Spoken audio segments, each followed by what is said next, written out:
Bon, OK, fait que là, c'est quoi? Il faut commencer, là. Gen Z Boss in a Mini. Va falloir faire full de montage encore. Monet. Bon matin! Yo, c'est Monet. Je pense que je vais low-key juste écrire au ministère de la Culture sur Twitter. Je vais lui dire, yo, bro, est-ce qu'on peut set up un meeting? Allô, moi, c'est Daphné. Ouais, mais à m'oublier, j'ai regardé un film d'une heure sur un ours.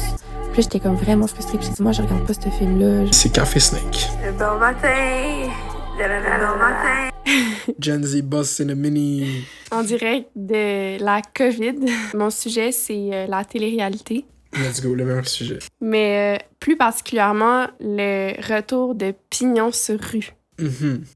Qui est la première télé-réalité au Québec, précurseur. Gen Z Boss in a Mini. Pignon sur rue, c'est d'abord la première télé-réalité québécoise à voir le jour.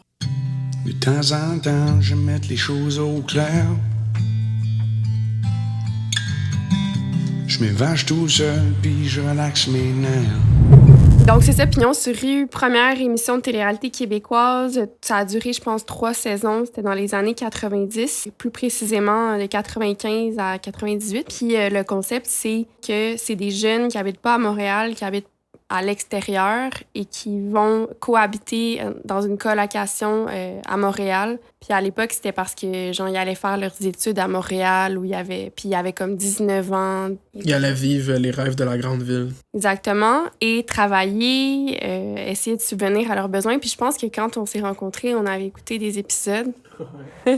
Ça t'avait pas... Ben moi, j'avais trouvé ça bon. C'est un bon concept. C'est comme ça... Quand t'écoutes ça, t'es comme nostalgique de la télé-réalité comme ça, parce que maintenant, c'est une émission comme Occupation Double, c'est tellement surproduit, puis juste une espèce de amalgame de segments différents pour placer un produit différent. Là, c'est rendu très commercial. Là, on perd un peu... Ouais. C'est rendu un peu un infomercial au lieu d'être une télé-réalité. Là, mais...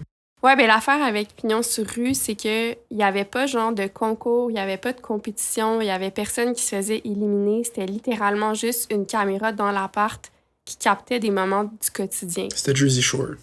Ah ouais, OK, c'est ça. Moi, je me rappelle les épisodes qu'on a écoutés ensemble, ce qui m'a frappé, c'est qu'on dirait qu'il y avait des vrais enjeux de société. Ben Comme, oui. par exemple, il y avait un des participants à une des saisons qui était vraiment riche, fait qu'il y avait de l'argent pour s'acheter un ordinateur, une radio. Tu sais, ça créait des tensions parce qu'il y en avait qui rushaient financièrement. Fait que, tu sais, il était question de classe sociale. Il y avait des enjeux raciaux, je pense. Il y avait une fille qui était biraciale, qui était à la recherche de son identité, de ses origines. Tu sais, il y avait comme... Il y a même une fille qui a fait une psychose, qui a dû être internée en psychiatrie. Fait que c'était... De la télé-réalité. Ouais, plus réalité que télé. Fait que c'est ça, une nouvelle édition, ça sort en septembre à Télé-Québec. C'est produit par Trinôme et Filles. À l'époque, c'était produit par Trinôme. Puis là, une des productrices, dans le fond, derrière le show, c'est une ancienne participante de Pignon sur rue dans les années 90. Puis c'est ça, ils veulent faire sensiblement la même affaire. Fait que là, je dis, cette nouvelle édition veut porter un regard réaliste et sans filtre sur les jeunes adultes en 2024. Ça, c'est le communiqué de presse que tu lis. Exact. Okay. Mais moi, je me suis demandé comment transmettre... Parce que là, entre 2024 puis 95, il y a comme... Tu sais, il y a de l'eau qui a coulé sous le pont. Ça fait 30 ans. Je veux dire, la réalité médiatique est vraiment drastiquement différente. Faut prendre ça en considération, tu sais. Elle est vraiment plus polished, genre... Non, mais les médias sociaux, ça n'existait pas à l'époque. Comment tu veux transmettre la réalité sans filtre des jeunes adultes en 2024 s'il n'y a pas une façon de, je sais pas, de médiatiser finalement la dimension numérique de nos vies? Comment tu vas faire ça? Mais peut-être que, même là, je brainstorm, mais peut-être qu'il va y avoir un de ces jeunes-là qui va être chronically online, puis on va juste le voir tout le temps scroller sur son TikTok. Peut-être un streamer, mais peut-être juste comme... S'ils veulent vraiment documenter le quotidien, justement, de jeunes gens en 2024, il y a beaucoup de temps assis sur son téléphone, c'est comme... Ben, c'est ça. Puis ça n'a pas un potentiel spectaculaire. Il n'y a rien de divertissant à regarder quelqu'un sur son cell. Fait que je me demande vraiment si les gens qui sont derrière le show, les producteurs, les diffuseurs, whatever... ils ont eu cette pensée-là. Comment transmettre c'est quoi la réalité aujourd'hui des jeunes sans prendre en compte la grosse partie de leur réalité, comme même physique, qui est influencée par le numérique? Mais je me demande si... Parce que je sais pas comment le premier show a été tourné, Mais peut-être que là, cette année, ils vont les mettre dans un appart, puis comme 2-3 fois semaine, ils vont avoir des jours de tournage. Tu sais, comme ils vont être dans une espèce de performance au lieu dans une espèce de documenter le quotidien. Tu sais, je sais pas si tu veux vraiment documenter le quotidien, il faudrait que tu mettes des caméras 24/7. Dans les premières éditions de Pignon sur rue, il y avait une forme, puis ça, c'est ça qui est intéressant, d'interactivité avec le public. Okay? Il y avait un espèce de chat qui s'appelait un forum, qui s'appelait la Jazette. Puis tu pouvais alimenter le forum, autant le public que les participants à Pignon sur rue. C'est quelque chose de vraiment, je trouve, intéressant qui s'est pas reproduit par la suite parce qu'habituellement, tu dis, c'est tellement produit la télé-réalité, il y a tellement de montage qu'on n'a pas accès aux participants. Puis il y a comme aussi une volonté de les récluser. Tu sais, comme OD, c'était comme le gros scandale quand elle a regardé YouTube. Exact. Ils sont coupés du monde extérieur, ils sont coupés de la réalité numérique. À l'époque, c'est ça, on pouvait interagir avec les participants. T'sais, la frontière qui serait franchie, ça serait si on pouvait interagir avec les participants en direct, si les participants pouvaient se streamer, ça serait vraiment un changement dans la télé-réalité. Puis ça continuerait un peu l'espèce de précédent que Pignon sur rue, c'était vraiment quelque chose qui a changé le paysage médiatique au Québec. Mais tu sais, ça fait... Tu sais, mettons, aux États-Unis, il y a comme des content house ou des streamer house où est-ce que, tu sais, finalement, t'as comme 5-6 colocs qui c'est des streamers, puis ils sont tous en live de leur chambre, puis là, un va gosser l'autre, puis toi, tu peux suivre cette espèce de cette télé-réalité qui crée en direct, parce qu'ils sont tous dans la même maison, mais tous en direct dans des perspectives différentes. C'est comme, tu sais, le plus gros streamer aux États-Unis, Kai Cenat, il habite dans une maison avec 5 autres streamers. Puis là, des fois, la majorité des soirs sont tous en live en même temps. Oui, mais là, on parle vraiment d'une production télévisuelle qui est pour la télé. Comment faire un contenu télé qui est vraiment au diapason de la culture aujourd'hui, sans évacuer justement l'interaction avec ton public puis la dimension numérique de nos vies. Je dis ça pas parce que, genre, Occupation Double, you're missing out, genre, vous montrez pas la vie numérique de vos participants, mais dans l'idée que ton communiqué de presse, c'est on veut montrer la réalité des jeunes d'aujourd'hui sans filtre, mais cette réalité-là, elle peut pas faire l'économie du numérique. Moi, j'avais tout le temps dit, les candidats d'OD, ils devraient les laisser tweeter, mais pas lire les replies, juste qu'on puisse voir leur pensée. Mais l'idée aussi avec les médias sociaux, c'est que ton comportement, il va se façonner ou se modeler face à la réaction. C'est un feedback loop. J'ai lu que la production va payer l'appartement des 7 nouveaux pignons. C'est le nom des participants. Ça veut dire quoi, pignon, à la base? Pignon sur rue. Je pense qu'un pignon, c'est un élément architectural de décor ou quelque chose qui était à l'époque utilisé par les bourgeois, puis mettaient ça devant leur commerce ou leur maison, je sais pas trop. Partie supérieure en général triangulaire d'un mur d'un bâtiment parallèle aux fermes et portant le versant du toit. Ouais, mais écrit pignon sur rue, mettons. Avoir une maison à soi, posséder des immeubles et des biens importants. Ça veut dire être riche. C'est un peu cynique. Le pignon entre le 15e et 17e siècle supportait la poutre principale de la charpente d'une maison ou d'un commerce. Par extension, l'expression a évolué désignant le fait de posséder un bien immobilier plutôt riche. Aujourd'hui, elle traduit une certaine notoriété de ce bien, donnant ainsi un aspect positif à son propriétaire. Mais les cobayes de Pignon sur rue, la condition, c'est qu'ils doivent habiter à plus de 200 km de la métropole. Mais moi, je me demande aussi, justement, avec l'Internet, tout ça, est-ce que 200 km, c'est aussi des paysans aujourd'hui que ça l'a été il y a 30 ans? Moi, je pense que ouais. Hein? Vivre à 200 km, genre, c'est juste une autre réalité, là, comme tu vis dans une ville quand même loin. Tu sais, comme t'as pas un rapport de proximité à Montréal, même si tu le vois sur Internet, c'est pas comme le quotidien Montréal. T'es loin même. Tu sais, même habiter à Laval, c'est pas la même chose qu'habiter à Montréal. La production paiera l'appartement des 7 nouveaux pignons qui devront par contre se débrouiller avec l'épicerie, les factures de cellulaire et toutes dépenses connexes. Mais tu vois, le cellulaire fait partie du pitch. Genre, intéressant. Mais moi, je me demande, est-ce qu'il va y avoir un discours sur l'inflation, l'épicerie, le coût du panier d'épicerie, tout ça? Ce serait intéressant qu'il y ait genre un mélange de classes, justement, comme des gens aisés qui vont... à McGill ou whatever, genre qui étudie, plus genre quelqu'un qui est comme lâché tout pour aller travailler là puis qui veut retourner à l'école, ou qui même quelqu'un qui travaille pour payer ses études. Est-ce qu'ils vont mixer tous ces gens-là ensemble? Est-ce que s'ils le font, ils vont le dire même? Tu sais, c'est ça, ils disent sans filtre, mais comme connaissant la télé de nos jours, peut-être qu'on va l'apprendre juste après que ces jeunes vont sortir, que genre, ah ouais, moi j'avais strugglé avec ça. Qu'est-ce qui va être intéressant, peut-être, c'est le après. Ah ben, il y a tellement de choses à dire. Vas-y, on est là pour ça. En ce moment, il y a beaucoup de participants de télé-réalité à travers le monde qui se rejoignent puis qui font des pressions sur la population générale, mais les boîtes de prod pour avoir des meilleures conditions de travail. Parce que c'est ça, entre Pignon sur rue il y a 30 ans puis aujourd'hui, les mentalités ont beaucoup évolué. Le fait qu'on ne considère pas ces gens-là comme des talents là, dans le langage de l'industrie, mais juste comme des kidams, ça justifie un peu le fait qu'on les paie pas pour le travail qu'ils font.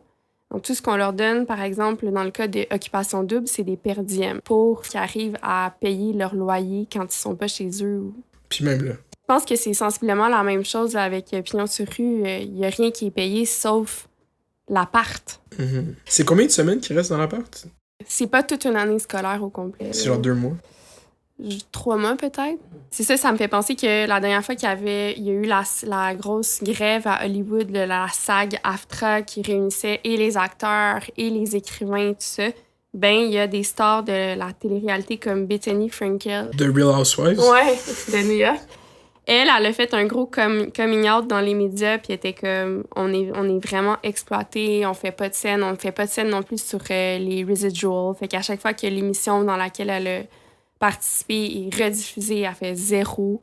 Mais je suis d'accord, c'est parce que c'est comme, ils font ces shows-là justement parce que ça leur sauve tellement le coût de production. Tu regardes une émission comme Big Brother Célébrité, là, qui sont obligés de prendre des gens UDA qui, là soudainement, ils les payent genre 8 000 $ par semaine. C'est ça? Exact, parce que c'est considéré des talents et non des kidams. Ils sont là, obligés je dis kidam, c'est fatigant comme terme, là, mais c'est parce que... c'est le langage qu'ils utilisent. Bon, je les copie directement. On est allé voir une conférence à l'UQAM avec plusieurs producteurs de télé-réalité, puis à chaque fois qu'ils parlaient des participants, ils disaient des kidams.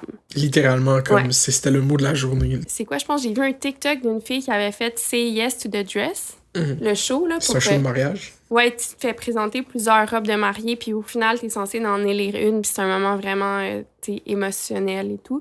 Elle dit qu'ils sont pas payés du tout pour faire ce show-là. Ils sont même pas payés, c'est même pas le show qui paye pour la robe de mariée, c'est elle. Puis le déplacement pour aller à New York dans l'espèce de magasin nanana avec ta famille, tes bridesmaids et tout, c'est pas payé par le show. Il y a rien qui est payé par le show. Mais c'est quoi l'attrait de faire ce show? Ton déplacement, il est pas payé. Ton hôtel est pas payé. Ta participation est pas payée. Absolument rien. C'est quoi l'intérêt? Bonne question. C'est l'exposure parce que tout le monde, qu'est-ce qu'on Mais maintenant, est-ce que l'exposure... L'idée, c'est que aussi, maintenant qu'il y a les médias sociaux, qu'est-ce que ça vaut, l'exposure à la télé, quand tu peux t'exposer de toute façon, n'importe quand, à n'importe quelle heure de la journée? Ben surtout aussi que c'est pas, ça garantit pas une exposure positive, surtout, mettons, tu regardes Occupation Double, tu peux rentrer là comme, je vais ressortir de là, je vais être influenceur. Finalement, tu ressors de là escorté par tes parents parce que t'as intimidé un candidat, c'est comme... On va être amené à revoir le salaire, les conditions de travail de ces gens-là parce que finalement, aujourd'hui, on est pas mal tous des participants de télé-réalité. Mais est-ce que tu penses que... Parce que ça revient aussi avec un sujet qu'on parle quand même, c'est comme la reconnaissance du travail, de la création de contenu comme étant un travail, comme étant un métier d'art ou whatever. Est-ce que le public va être sympathique à la cause des candidats de télé-réalité qui veulent être reconnus comme du talent, est-ce que les boîtes de prod savent déjà que comme, vous pouvez avoir les revendications que vous voulez, il n'y a jamais personne qui va vouch pour les candidats d'OD, mettons, pour qu'ils soient bien payés. Ouais. C'est comme... Fait qu'ils savent un peu c'est quoi la game qu'ils jouent, c'est comme... Qui sait, peut-être qu'un jour, ils vont trouver ça dur de trouver des willing participants. OD, c'est déjà ça. OD, les dernières saisons, tu vois qu'ils font des rounds d'édition très tard, qu'ils font des rappels, qu'ils sont comme on cherche encore du monde. C'est comme le monde, surtout maintenant qu'il y a plus tant le incentive de tu sors de là puis on te garantit une carrière d'influenceur, là, à quoi bon faire ça? Puis vu que le show... Le monde, moi je pense qu'il va y avoir une overcorrection, ça va revenir à du monde qui sont vraiment là pour trouver l'amour, puis c'est comme weird. Justement, il y a un livre qui est sorti récemment qui m'avait intéressée, que je voulais acheter, c'est sur la télé-réalité, ça s'appelle Q the Sun. Q the Sun, The Invention of Reality TV par Emily Nussbaum. Mais là, après ça, j'ai lu plein de critiques sur ce livre-là, fait que ça m'a moins intéressée. Dans son livre, elle expose continuellement le fait que les producteurs de télé-réalité, ils sont très riches, mais ils fondent leur richesse sur l'exploitation de leur cast, qui sont des gens qui sont pas du tout représentés par aucun syndicat, finalement, ils n'ont aucune protection, ces gens-là. Puis surtout, en ce moment, là, je veux dire, il y a une multiplication de télé-réalité aussi, là. Puis si ça revient à chaque année, le show, il faut vraiment que tu te démarques. Faut que tu sois un personnage. Mais tu sais, comme en France, il y a des gens que c'est comme des serial personnage de télé-réalité. Fait que ça devient comme une carrière de participer à différentes télé-réalités. Il y a ça aussi avec Netflix. Là, avec Netflix. Il y a comme un roulement où tu fais toutes les télé-réalités. Si t'as pas trouvé un match sur l'île de l'amour, ben là, ils vont te shipper à quelque part d'autre. C'est comme... Jusqu'à temps que tu deviennes lesbienne, tu sais. Souvent, les participants de télé-réalité, ils vont faire du trauma bonding. Tu sais, ils sont victimes d'une expérience traumatisante, puis ils restent vraiment amis ou ils se datent entre eux parce qu'ils partagent un lien traumatique. Ouais, continue. Qui nous est vendu un peu par la télé ou la façon que c'est framé comme une aventure extraordinaire. Mais c'est même comment ils en parlent quand ils sont dedans, ou qu'est-ce qu'ils nous montrent. Ou finalement, tu crées des liens super forts, mais ces liens-là, ils reposent aussi sur le fait que tu as vécu un trauma. Tu sais, ils sont.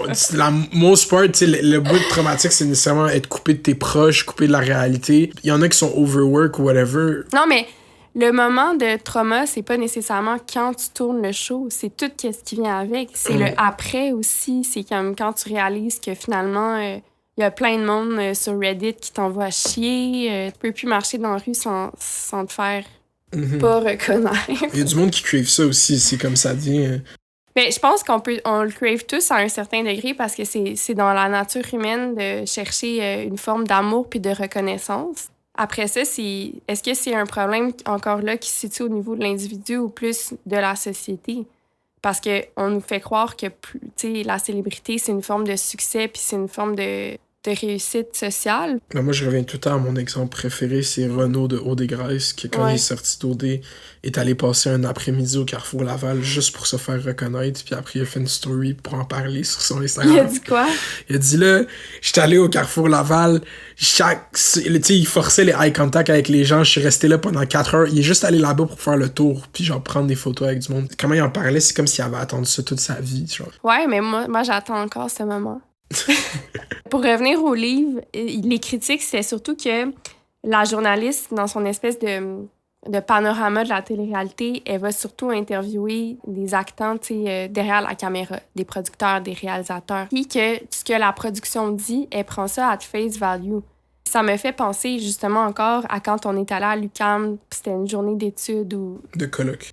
Un colloque sur la télé-réalité, puis les seuls intervenants qui sont venus nous parler, c'était pas des chercheurs, c'était pas des théoriciens, c'était littéralement des producteurs. Plus une psychologue. Mais qu'est-ce qu'ils ont à dire, les producteurs? Est-ce qu'ils ont un rapport critique face à ce qu'ils font nécessairement? Est-ce que c'est parce que t'es dans la bise que t'as quelque chose d'intéressant à dire? Surtout dans l'idée que t'es du côté du monde qui font du profit puis qui s'enrichissent sur le dos de cette forme d'exploitation-là. Mais le colloque, c'était vraiment plus les interventions des producteurs, c'était vraiment une espèce de... Ils sentaient qu'ils dévoilaient leur sauce, comme voici comment notre Bible, les genres de personnalités qu'on veut avoir, voici comment qu'on structure... C'était quoi les émissions, les producteurs de... Il y avait producteurs de... Il y avait Entourage, eux, qui font Big Brother Célébrité. Occupation Double. Puis il y avait Valérie Dalpé d'Occupation... Survivor Québec. De Survivor, puis d'Occupation Double. Ouais. Puis il n'y en avait pas d'autres? Il y avait, après la troisième intervenante, c'était comme la psychologue des candidats de télé-réalité qui parlait de ça. Ça, c'était tellement mauvais, je pouvais pas m'empêcher de faire des petits bruits. J'étais comme, on s'est fait avertir. Moi, je me suis averti? Ouais, parce qu'on yappait. On yappait dans le fond de l'auditorium. Nussbaum, elle va souvent relayer des statements comme celui de Chuck Barris, tu sais, du monde qui travaille dans cette business puis qui disent « Hey, arrête de te prendre la tête, c'est pas genre une grosse affaire sociologique qu'il faut analyser, c'est juste du monde qui ont du fun. » Okay? Puis ça revient souvent, cette rhétorique. C'est le branding, ouais. Puis moi, je me rappelle, quand j'avais fait les auditions d'Occupation Double, j'avais dit à l'équipe de prod, tu sais, c'est vraiment important ce que vous faites. Vous avez un impact culturel sur le Québec. C'est important dans la sélection des candidats, etc. Ou d'avoir de la diversité derrière les caméras, donc les gens qui prennent des décisions, qui ont du pouvoir. Puis vous avez un impact non seulement culturel, mais politique. Puis là, ils ont comme un peu ri de moi, puis ils m'ont dit, ben voyons, finalement, c'est juste du divertissement, tu sais, relax. Non, c'est pas que du divertissement. Puis là, à l'époque, j'étais comme l'ex-président des États-Unis, Donald Trump. C'est de là qu'il nous vient. Oui, il existait avant la télé-réalité, mais comme une partie de sa notoriété médiatique qui a été faite à The Apprentice. Puis les codes qu'il emploie dans sa stratégie politique, moi, je pense qu'ils viennent directement de la télé-réalité. Ils viennent du monde du divertissement, en tout cas, c'est sûr. Ouais. Puis là, ils viennent de se faire shot, on lui souhaite un bon rétablissement. C'est ça, j'allais dire, c'est le lien avec Trump, c'est important. Il vient d'annoncer son colistier ou son vice-président, puis il a pris du temps avant de l'annoncer. Il faisait ça délibérément parce qu'il build du suspense, puis il a même dit aux journalistes « It's like a highly sophisticated version of The Apprentice ». Ben ouais, puis aussi, tu sais, comme une des personnes qui a été instrumentale dans la campagne de Trump de 2016, c'est Vince McMahon. Lui, c'est le créateur de la WWE, tu sais, la lutte. Ça, c'est comme l'art du storytelling puis de la télé-réalité, parce que les gens regardent ça, ils embarquent dans les histoires, mais ils savent que tout est faux, tout est scripté, mais les gens comme embarquent volontairement dedans, puis il a été instrumental dans la conception de la campagne de Trump, puis Trump, c'est une des premières personnes qui a appelé quand il s'est fait élire, c'est Vince McMahon, puis sa femme, elle a travaillé dans le cabinet de Donald Trump, fait qu'il y a comme le monde du wrestling, de la lutte, de genre spectacle est aussi lié dans le personnage puis le messaging politique de Trump, genre. Ouais, puis tu sais, juste qu'est-ce qui s'est passé, c'est quand qu'il s'est fait presque tuer? Hein? Il y a 3 jours. Bon, tentative d'assassinat de Donald Trump. Là, il y a ce moment, cette photo qui est prise alors qu'il y a l'oreille en sang. Puis il réussit à comme lever son poing puis signaler à la foule que he's still there, puis genre he's fighting. Il a pris ce moment-là puis il l'a exploité pour son potentiel émotionnel. Il met en scène sa vulnérabilité. C'est ça les codes de la télé-réalité. C'est de squeezer le citron d'un événement, d'un moment, puis d'aller chercher le potentiel dramatique, le potentiel émotionnel, de show must go on. Transformer en spectacle. Puis c'est exactement ça qu'il a fait parce qu'il sait, il connaît les codes. C'est un clip farmer. Ouais, c'est ça que les gens disaient sur Twitter, qu'il l'accusait de clip farming. Il savait que ce moment-là allait tourner à la télé, sur Internet, qu'il était en train de créer la bonne télé. Genre. Mais c'était vraiment très reality TV coded, là. Mais c'est comme un peu ça, là, c'est... Même le débat, après le commentary sur le débat, c'était aussi très... Il y a comme une distance, une apathie, un cynisme qui, genre, remplit tout le discours autour de ça, parce qu'on regarde juste un spectacle. Puis ça revenait aussi avec les législatives en France. Tout le monde parlait de ça comme étant une télé-réalité. J'ai découvert que... Est-ce que tu connais John Langley? Non. Okay, c'est lui qui a créé Cops. Fait Cops, American Vice, blabla, de Doping of a Nation. Puis la première version de cette télé-réalité, qui est comme un peu de la propagande pour les policiers, là, propaganda, était live. Okay? C'était un reality show parce que, tu sais, on parlait de live stream tantôt. Puis de... Fait que c'était tourné et diffusé en direct ça, à la télé. Ça. Ouais, en 1986, lors de un des premiers tournages. Ils ont fait un live drug bust. Une descente de police. Ouais, ils ont fait une descente de police en direct. Quand ils sont rentrés chez le suspect, qui était un dealer de drogue, justement un ancien policier lui-même, ils se sont rendus compte que le policier dealer de drogue était en train de regarder l'émission. Je pense que j'ai déjà entendu parler. Alors qu'il était en train d'essayer de l'arrêter. Ça leur a fait réaliser que finalement, le montage, c'est un élément structurel fondamental de la télé-réalité. Parce que, c'est ça, ça dit « Non-live version of reality TV would work better because it would give him more control in making things look out of control. » Le montage, c'est ça, c'est essentiel au narratif. Puis c'est ça qui crée la mise en récit, la dramatisation. Le réel est moins intéressant que comme le réel monté. Quand il y a eu toute l'affaire d'intimidation à Occupation Double, tout le monde le voyait juste à travers la lentille de comment ça avait été présenté à la télé. Puis à la télé, c'était tellement intense avec la musique, les montages, les close-up, tout comme le gars, il avait l'air tellement le cœur brisé, la fille décide de pas avec lui, il se fait niaiser chez eux, mais tout ça était tellement une montée dramatique. Puis avec la musique c'est full important. Ouais. Comme tout ça, si t'étais là dans la vraie vie, est-ce que t'aurais vraiment dit que c'est de l'intimidation? Je pense pas. Fait que c'est quand ils ont arrêté le gars en live pendant qu'ils regardaient le show qu'ils se sont dit que faire du montage dans une télé-réalité, c'est comme instrumental. Ouais, exact. Puis là, comme on revient à une espèce de monde de direct, tout le monde veut être en direct. T'sais, Trump s'est fait shot en direct. C'était en direct à la télé. Moi, j'ai remarqué que pendant 30 minutes, mettons, après le shooting, les médias de masse ou les médias d'héritage, ce qu'ils transmettaient, c'était qu'il y avait des sons qu'on avait pu entendre, un son qui pouvait faire penser à des coups de feu. C'était Trump évacué. C'est arrivé en live. un samedi après-midi. Là, les headlines sortent, les articles comme Will Be Updated sortent, puis le titre, il faut que tu le choisisses. Puis là, tout le monde fait cette critique. Ah, mais si JFK s'était fait shot en 2024, voici ce que CNN aurait écrit. JFK falls off car. Tu sais, il s'est fait shot dans la tête, comme en direct. Tout le monde. Mais l'affaire, c'est qu'il faut que tu dises... Les articles sortaient pas sur Internet quand JFK s'est fait shot, ils sortaient le lendemain matin. Exact. Il y avait fucking plus d'informations qui étaient rendues disponibles le lendemain matin. Là, c'est comme si dans la seconde où quelque chose se passait parce que tout est live stream, il fallait que tu aies un take, que tu aies des infos. C'est pas parce que tu es journaliste au Washington Post que tu as plus d'infos que n'importe qui. Quand il faisait Cops American Vice en 1986, ça apparaît comme tellement logique de faire « Hey, finalement, c'est pas vraiment la bonne chose, faire du direct, c'est mieux de faire du montage. » Mais aujourd'hui, on a cette opportunité-là de se médiatiser, puis on le fait tous les jours. Tu n'es pas obligé de partir ta caméra, mais le simple fait que tu écris un statut Facebook, c'est une médiatisation de toi en direct. Mm-hmm. On est saturé de télé-réalité parce que, comme tu dis, c'est un format qui a un coût de production moindre que n'importe quel autre genre de show. Justement parce que les participants sont pas considérés comme des talents. C'est pas juste ça, parce que les gens aiment ça aussi. Il y a un attrait, là, le public aime les téléréalités. Ouais. Mais parallèlement à ça, on a des médias sociaux, par exemple, comme TikTok, où finalement, il y a une abondance de contenu à toute heure du jour, où tu peux littéralement suivre des gens dans leur quotidien, puis ça peut être des directs. Fait que t'as comme une espèce de couche d'authenticité supplémentaire qui est ajoutée, tu sais. Il y a quelque chose qui va changer dans le paysage médiatique, c'est sûr. Puis surtout par rapport à la télé-réalité, je pense. Puis surtout, s'il n'y a pas de tension narrative parce qu'il n'y a pas de concours, puis que ton but, c'est de transmettre un espèce de portrait réaliste, sans phare, sans filtre, puis que c'est des jeunes. Télé-Québec, c'est pas connu pour la télé-réalité. Le seul moyen que ça devienne populaire, c'est vraiment des clips, genre. Okay, faudrait qu'il y ait des clips iconiques, faudrait qu'il y ait des memes, faudrait que...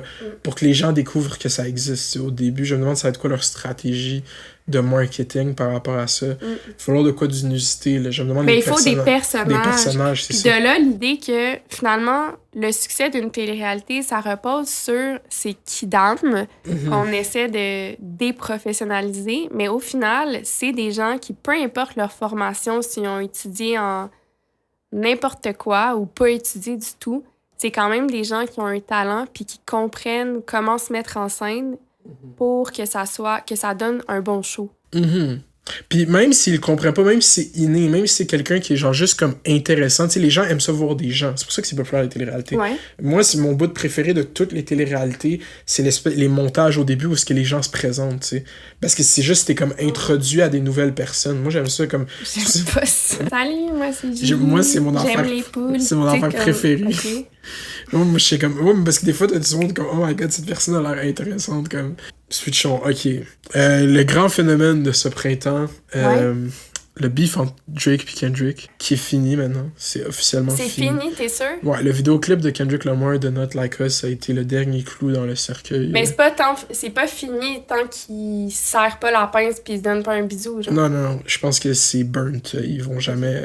Tu sais, Drake et Kendrick, c'est jamais des gens qui se sont aimés parce que, tu sais, le monde sont introduits à cette feud depuis qu'est-ce qui s'est passé dans les 3 derniers mois, mais c'est quelque chose qui date d'il y a 10 ans. T'sais, ça fait 10 ans que Drake et Kendrick... C'est quoi le début de leur beef? Dans le fond, Drake a été featured dans le premier album à Kendrick Lamar, puis Kendrick Lamar a été featured dans le premier album à Drake. Fait que fut un temps, en 2009, quand les deux étaient des rappers émergents, ils ont travaillé ensemble, ils ont même fait une petite tournée où est-ce que les deux ouvraient sur la même tournée. Fait qu'ils se connaissaient comme de avant. Qui sait où est-ce que leur relation, elle a tourné comme au vinaigre. Chercher l'expression. Qui sait? Mais si on va dans le lore du rap, à un moment donné, en 2010, je pense, ou en 2011, Kendrick Lamar a sorti une chanson qui s'appelait Control. C'est un remix d'une chanson de Big Sean, où est-ce qu'il y a tous les rappers. Toutes, ils les a toutes nommés. Pourquoi il s'est parce qu'il a dit ados de cette façon? Non, mais c'était dans l'esprit du rap, où est-ce qu'il a juste dit « Je suis meilleur que toutes vous ».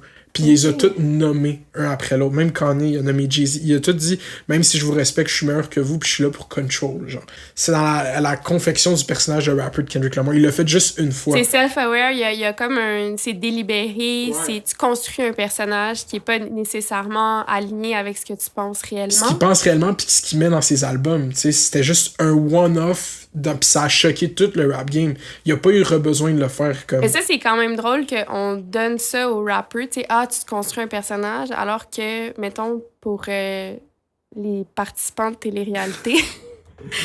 on leur donne pas ce crédit-là.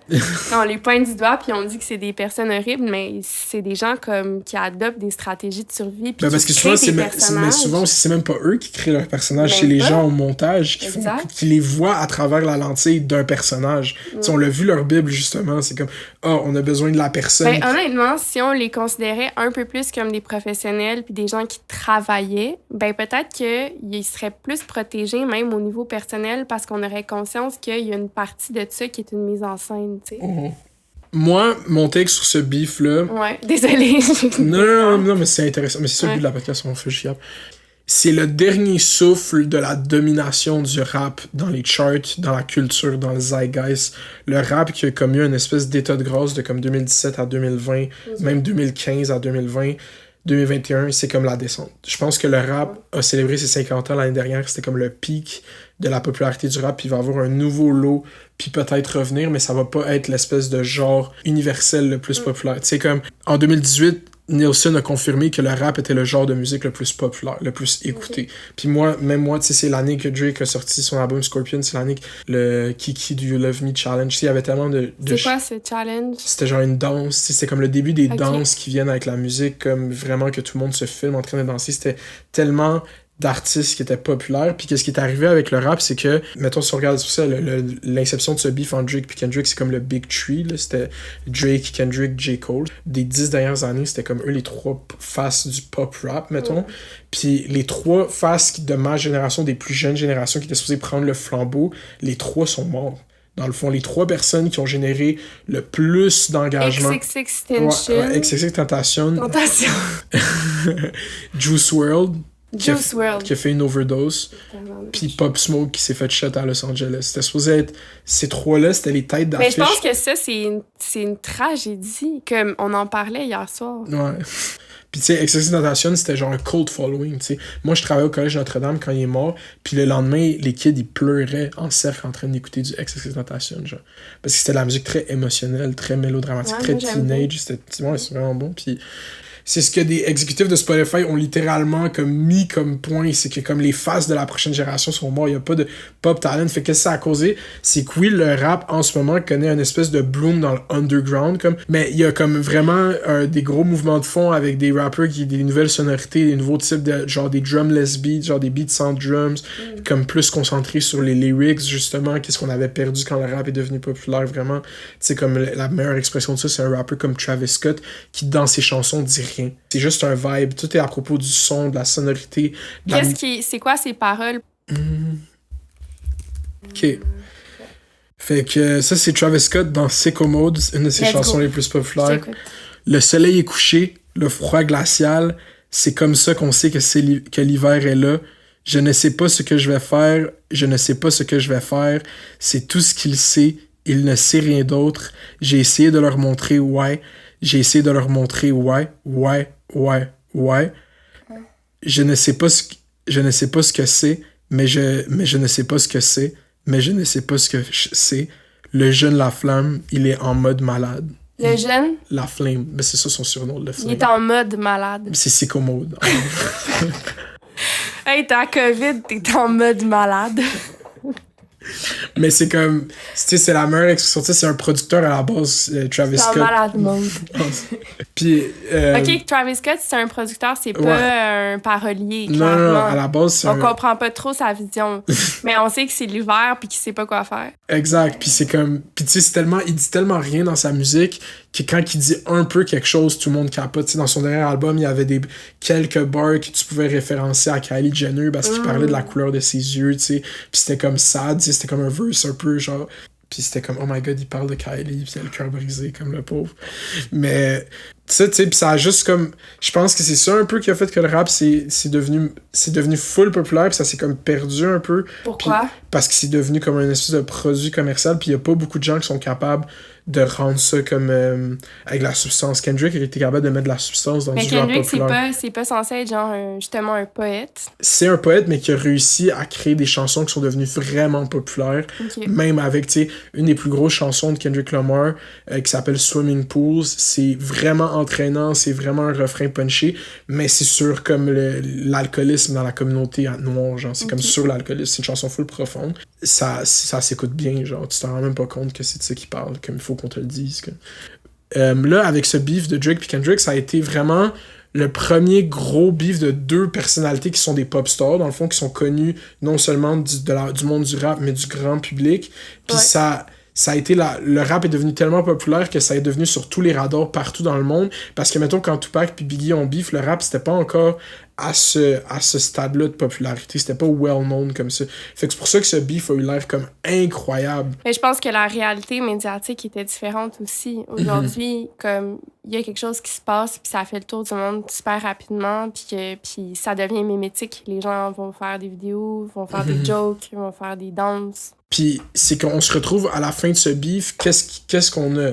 On a le plus gros rappeur qui est Drake, qui est plus populaire que Kendrick, qui est comme publiquement partout dans le monde, on chante une lyrics qu'il traite de pédophile. C'est ça qui arrive dans la réalité des choses. Mais moi, je me suis dit, wow, ce gars-là, s'il se fait dénoncer de cette façon-là, c'est vraiment quelqu'un qui a un comportement dénonçable. Comme... Moi, je pense que ça va faire l'effet contraire, où est-ce que c'est tellement rendu un pop culture thing, c'est tellement comme un meme, que personne le prend vraiment au sérieux. Comme... C'est rendu une blague plutôt qu'un sujet qui mérite notre attention, qui a rapport à quelque chose qui est violent, qui relève de l'abus. Puis c'est trivialisé dans cette chanson-là. Mais c'est comme... Ça laisse que Kendrick, qui était comme dans une espèce de hiatus, qui postait pas de musique, puis que là, qui est sorti, reprend la domination, puis se fait exposer à une nouvelle génération, parce que honnêtement, les jeunes Gen Z puis les Gen Alpha avaient aucune idée vraiment c'est qui Kendrick Lamar, là. Comme, tu connais de nom, mais personne connaît son répertoire musical comme ça. C'est pas des albums qui sont faciles à écouter ou qui sont comme pop, comme du Drake, mettons, que tout le monde connaît au moins a déjà entendu une chanson de Drake, tandis que Kendrick, c'est un peu plus niché, même si c'est très populaire. Moi, ma question avec ça, c'est est-ce que ça laisse le rap dans un meilleur état que c'était avant? Je pense non. Honnêtement, je pense pas. Moi, ce que j'ai trouvé spécial, puis ça, c'est un texte que j'ai lu quelque part, mais qui l'eût cru? Tu sais, c'était pas, mettons, la personne disait, c'était pas dans ma bingo card de 2024 de penser que des rappeurs, tu sais, dans la culture du rap qui est comme, tu sais, qui est reconnue parce que c'est misogyne, tu sais, à la base, souvent, les paroles. Que dans un rap battle, finalement, deux rappeurs s'engueuleraient à savoir qui est le plus misogyne. C'est ça, mais c'est ça qui wager contre leur opposant. C'est ça leur arme. Tu utilises la violence faite aux femmes ou l'agression sexuelle ou toutes sortes de violences, toutes sortes d'abus pour gagner. Plomber ton adversaire puis booster ta stature dans ce milieu-là, genre. C'est complètement absurde. C'est comme... Parce que, tu sais, les beefs de rap ont pris une tangente. Là, en 2018, quand Drake a beef avec un autre rappeur qui s'appelle Pusha T, Pusha T a exposé dans le beef que Drake avait un enfant qui cachait du public puis qui réclamait pas, puis que la mère de son enfant avait fait des stories genre sur Instagram pour dire qu'elle recevait pas d'aide de Drake. Drake qui a fait 2 tests de paternité avant de savoir. Puis là, lui, l'a exposé au grand public avec aussi une photo de Drake qui fait du blackface, genre. Puis c'était comme dans une œuvre artistique où est-ce qu'il voulait représenter à quel point... C'était quand il était acteur. C'est avant que ce rappeur il a fait un shoot photo, genre c'était comme artistique, whatever, où est-ce qu'il voulait représenter les struggles des acteurs noirs de se reprendre au sérieux. Fait qu'il a fait un blackface. C'était comme dans une démarche artistique, mais dans le monde du rap, le monde s'en foutait un peu de la démarche, whatever. Fait que c'est ça le artwork de la chanson, Drake en blackface. Puis dans la chanson, il dit que Drake a un enfant. Puis ça a été ça qui a fait gagner le beef à Pusha T, même si c'était moins connu que Kanye, même si c'était comme l'espèce de TMZ effect. Ça a comme TMZ, les rap beef. Scandale. Ouais, révélation. Révélation, blind item. C'est ça. Fait que là, ça a shapé comment ce beef s'est construit.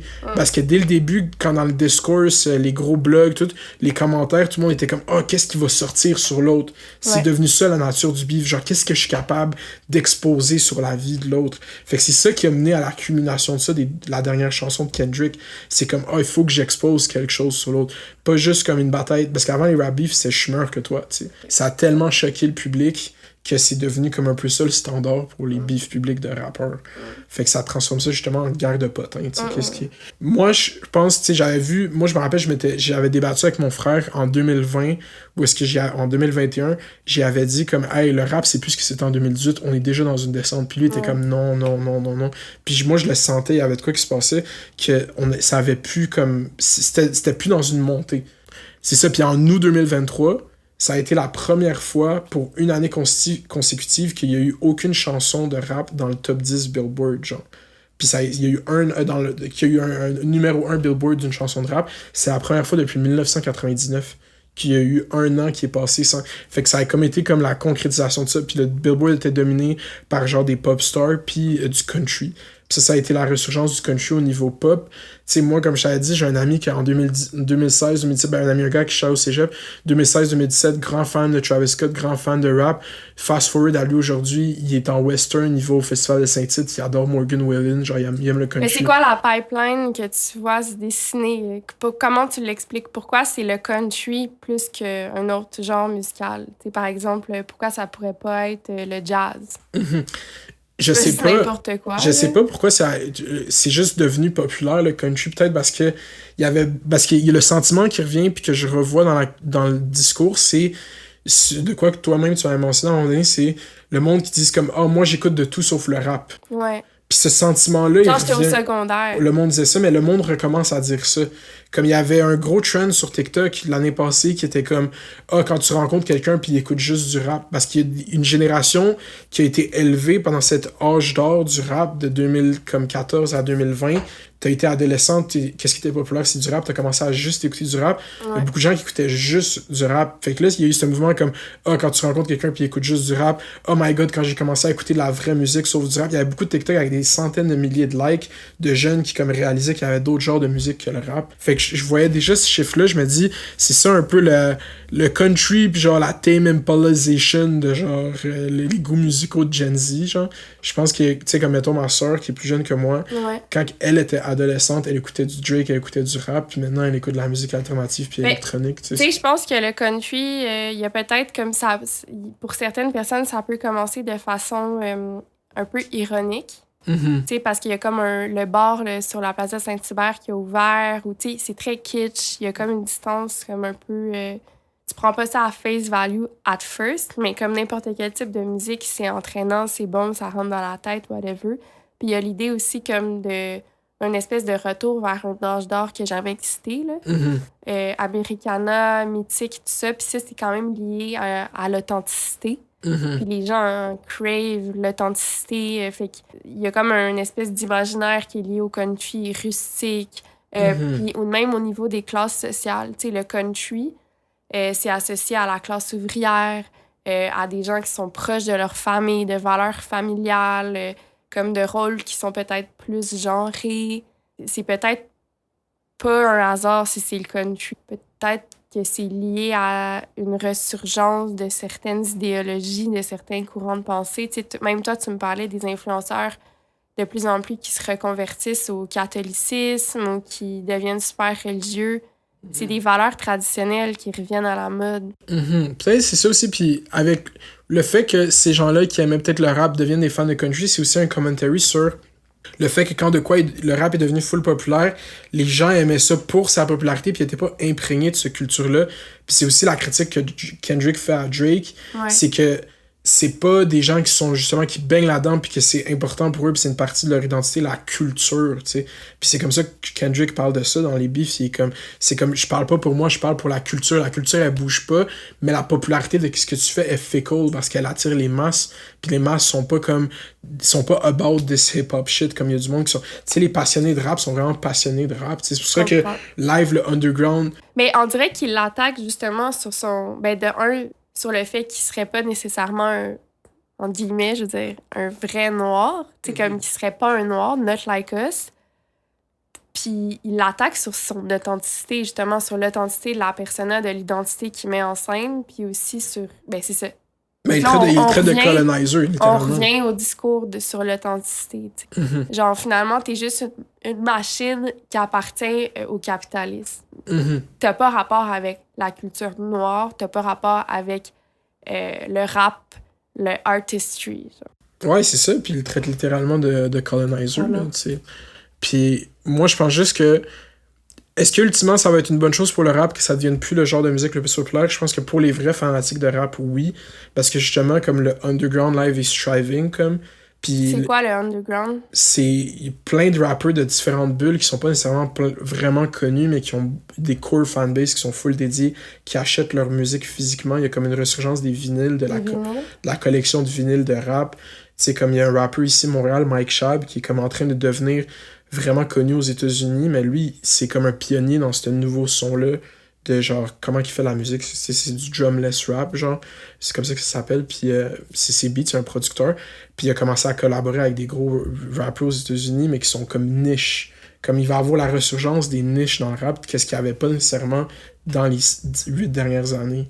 Fait que ça va être une bonne chose pour les fanatiques des pop, mais tu peux même l'observer au Québec, parce que le rap québécois génère beaucoup moins d'engagement dans la période de 2021 à 2024 que de 2017 à 2020. C'est comme... Ça n'a même pas rapport. Puis même dans les podcasts de rap, ils en parlent, genre, qu'est-ce qui se passe avec le game, qu'est-ce qui se passe... C'est juste que le rap est plus dans cette espèce d'état de grâce, parce que comme tout le monde capote là-dessus, genre, je pense que c'est vraiment ça, le fond de tout ça. Puis c'est quoi qui... Mais là, on a parlé du country, mais là, en ce moment, il y a quand même, tu sais... On a parlé de Charlie XCX la dernière fois, Chapel Rowan. Pop Renaissance, mais il y a un certain... Il y a comme... Il y a un ethos qui vient avec ce pop-là. Comme, je sais pas, les gens parlent sur Internet de recession pop. Est-ce que Charlie XX, il dit c'est du recession pop? Je sais pas, comme... Moi, je suis pas du tout dans la théorie musicale, puis le journalisme musical, puis tout ça. Je sais même pas comment tu décrirais ça, mais comme des gens de bagneux un peu rough, qui font juste danser puis prendre la drogue dans les bars, c'est quoi? Ben, avec 2008, c'était comme l'avènement, justement, de comme Pitbull, de Tayo Cruz, de Neo. Like, give me everything 2008, tonight. c'est la dernière fois qu'il y a eu une récession. Exact, c'est... Le rap fall off, il faut juste comme l'admettre, je pense pas que ça va revenir. OK. Je pense que c'était juste une période de l'histoire, les années 2010. C'est quoi qui s'en vient, mettons? Faudrait qu'on y revienne. Non, c'est pas vrai. C'est pas vrai. Mais... Fan de Kanye. Non, mais je sais pas. Ça va être à voir. Genre, je pense que ça va être une espèce de merge. Moi, je pense que c'est le house qui va dominer. C'est pour ça qu'à Charlie, son album Fucking, puis elle fait des Boiler Room. Je pense que ça va être une espèce de... Ça, puis les Afrobeats, genre l'amapiano. La musique latine aussi, comme elle diminue, mais genre peut-être elle va revenir. Je pense qu'elle aussi était comme dans un... Puis elle diminue, je parle en consommation en Amérique du Nord, là, comme dans le reste du monde, est encore populaire, là, mais là, on parle comme d'Amérique du Nord. Puis qu'est-ce qui va se passer au Québec? Un nouveau chansonnier country? C'est vraiment juste ça qui va percer. Ah ouais, OK. Puis même dans le rap, comme les nouveaux rappers qui pognent, c'est comme des... Tu sais, comme Freds qui fait des ballades d'amour, mais comme un peu rappé. Aswell aussi, qui c'est des chansons un peu... Tu sais, c'est ça les prochains, genre, rappers qui vont blow up au Québec. Ça va être bien plus proche de la pop, tu sais. Puis c'est plus... emotional, plus chanté, plus on est loin de Soulja ou de Enima ou de Tizo, tu sais, comme ça, c'est passé, je pense, ce monde. Tu sais, je me rappelle quand mon ami Zach, lui, il voulait partir sa soirée il allait, genre, avoir sa propre soirée dans un club sur Saint-Laurent, comme où est-ce qu'il allait décider les DJ, les guest lists, tout, il allait créer ça. Puis, à école privée, il a décidé de faire une soirée de house en 2018, puis c'était comme la grosse controverse, genre. Parce que école privée, c'est un club qui jouait du trap, genre qui jouait du rap. Puis là, il a décidé de faire une soirée de house là-bas, puis c'est devenu comme la soirée la plus populaire. Puis on est bien plus tard, puis là, tous ces clubs-là sur Saint-Laurent jouent presque plus de rap. Ils jouent de la pop, puis du house, puis genre... C'est que justement, à des moments où rien ne va plus financièrement, tu veux juste de la musique comme qui te fait comme oublier ta vie, puis prendre la drogue, puis danser, tu sais. OK. Le meme aussi de la recession pop, quand ce terme-là comme emerge, genre l'année passée, comme quelqu'un a comme fait un TikTok comme yo, est-ce que vous rappelez de ce era genre de musique, puis c'est comme 2008-2010, puis c'est comme tout le temps about tonight. Parce que le mot tonight, T-O-N-I-T-E, tonight. Non, tonight, genre Ben oui, mais ça s'écrit tonight. N-I-G-H-T, genre Tonight, la nuit. Non, je sais bien, mais comme... Pour vrai, c'est T-O-N-I-T-E, Tonight. Je te niaise pas. Je comprends pas. Give me everything tonight. What is the difference, between tonight and tonight? Tonight, j'adore comment le vocal fry, là. c'est une façon d'écrire plus informelle de tonight. Puis ça veut dire la même chose. OK. Mais c'est ça, mais c'est très focus dans le moment présent, le Recession Pop. C'est comme Give me everything tonight. Mais l'affaire aussi, c'est que Tonight, T-O-N-I-T-E, c'est aussi le nom d'un explosif. Fait que je trouve que c'est ça, c'est aligné aux Zeitgeist, Recession Pop, Let's get drunk, let's party, Tonight. Fait que on peut finir là-dessus, là. Give me everything tonight. Non, attends, pour finir... Pour finir, je veux savoir tes impressions fugaces sur le nouveau sex symbole de l'été, les hommes rongeurs, les rodent men. C'est quoi tes impressions, ton appréciation des rongeurs? Ben moi, j'ai toujours trouvé qu'il y avait de l'air des rongeurs, fait que je suis content qu'on le dise, tu sais, comme moi, j'ai quand même... C'est populaire sur TikTok, il y a plusieurs stars qui sont qualifiés de rongeurs, genre mais... Timothée Chalamet, l'autre gars qui est dans The Bear, je me rappelle pas de son nom. Ouais. Jeremy Allen White, le gars qui a joué dans comment ça s'appelle, dans Saltburn. Ouais, mais l'ex de... Sabrina Carpenter. Taylor Swift. De Taylor Swift. Ah, Matty Lee. Ouais, lui est qualifié de rodent aussi. Mm-hmm. Moi aussi, je suis qualifié de rodent. Ah, c'est pour ça que je te trouve beau. Mais je te dirais que t'es dans le style hog dog prairies, chien des prairies. Quoi? C'est ça ton animal. Moi, qu'est-ce que je pense? Je pense que c'est bien. Je pense que ça encourage de fumer des cigarettes. C'est correct, c'est bien. Je pense pas qu'un homme noir pourrait être qualifié d'homme rongeur. Je sais pas, c'est un truc de très facial, puis je pense que c'est comme une espèce de fétichisme de l'homme blanc. Ouais. Mais qui correspond pas nécessairement au standard de l'homme blanc musclé de style républicain du Internet, par exemple. Peut-être plus comme une suprématie blanche qui va écouter justement de la musique alternative. Du skinny skater boy. Exactement. C'est la résurgence du skinny skater boy. Voilà, alors c'est tout. C'était Café Snake. La musique pour l'intro et l'outro vient de It's Azulu. Azulu sur Spotify. Et à toujours. À la prochaine. OK. Attends, bon, là, il va vraiment falloir faire beaucoup de montage.